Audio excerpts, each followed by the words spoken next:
Para quem corre, essa sensação é super familiar, né? As pernas começam a pesar, a força parece que vai sumindo e cada passo vira uma verdadeira batalha. Isso é a tal da fadiga muscular. Mas, afinal, o que a ciência já descobriu sobre esse mistério que afeta todo mundo? É uma coisa que praticamente todo corredor já passou, não é verdade? Aquele momento em que o corpo parece que não obedece mais, mesmo em que a cabeça queira continuar. A postura vai embora e aquela corrida que começou tão bem, de repente, vira um esforço tremendo. E olha, não é só uma questão de cansaço, não.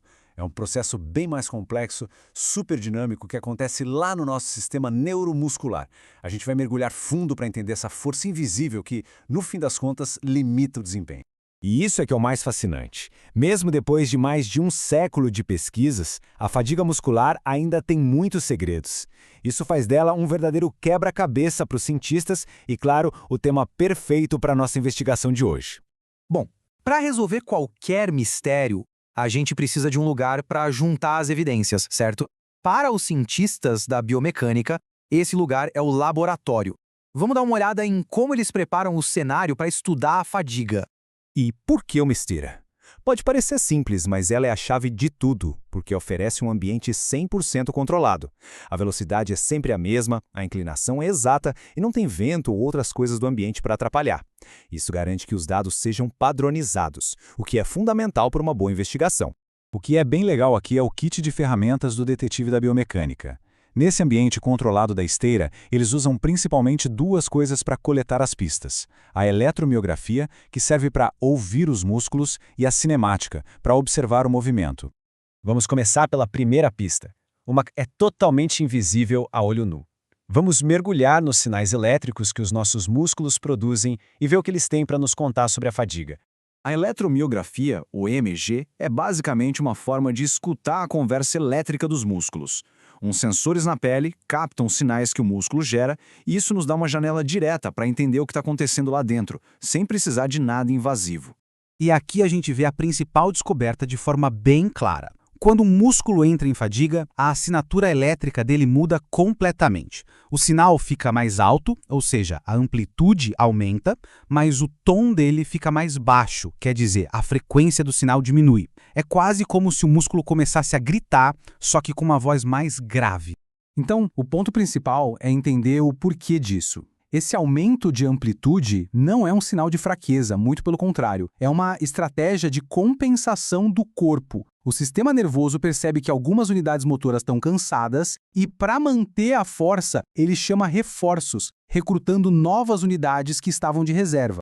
Ok, a gente já ouviu as pistas elétricas. Agora vamos passar para as evidências que a gente consegue ver, aquelas que qualquer corredor pode sentir e observar, as mudanças na forma física da corrida. A cinemática é o estudo do movimento em si. Ela não está preocupada com as forças por trás, mas em descrever como o corpo se move. E na corrida, duas variáveis são super importantes para isso: o comprimento e a frequência da passada.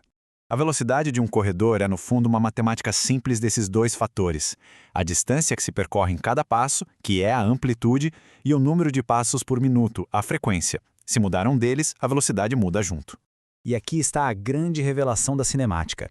Pesquisas, como uma que analisou uma corrida de 10 km, mostraram que, conforme a fadiga aumenta, a velocidade cai, principalmente porque a passada fica mais curta. A frequência geralmente fica mais ou menos estável.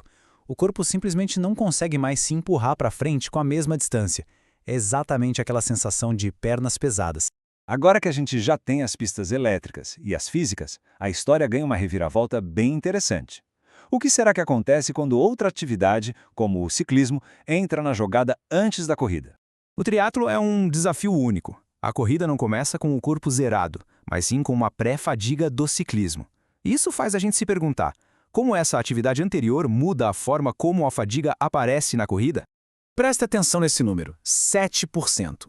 Pode não parecer muito, mas numa competição isso pode ser a diferença entre chegar no pódio ou ficar no meio do pessoal. E essa é a descoberta que surpreende. Um estudo mostrou que o jeito que a pessoa pedala afeta diretamente a corrida. Ciclistas que usaram uma cadência mais alta, ou seja, girando os pedais mais rápido com menos força, correram até 7% mais rápido depois, se comparado com quem usou uma cadência mais baixa. Isso mostra que a fadiga não é só um tanque de energia que vai esvaziando, é bem mais complexo. Certo, vamos juntar todas as nossas pistas. A gente coletou evidências elétricas, visuais e ainda teve essa reviravolta do contexto. Agora é hora de dar o veredito sobre o caso da fadiga do corredor. Então, resumindo a nossa investigação, a gente viu que a fadiga tem uma assinatura elétrica bem clara, com a amplitude subindo e a frequência caindo.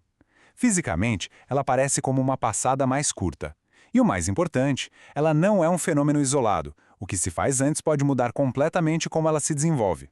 E por que tudo isso é importante? Porque esse conhecimento nos dá poder.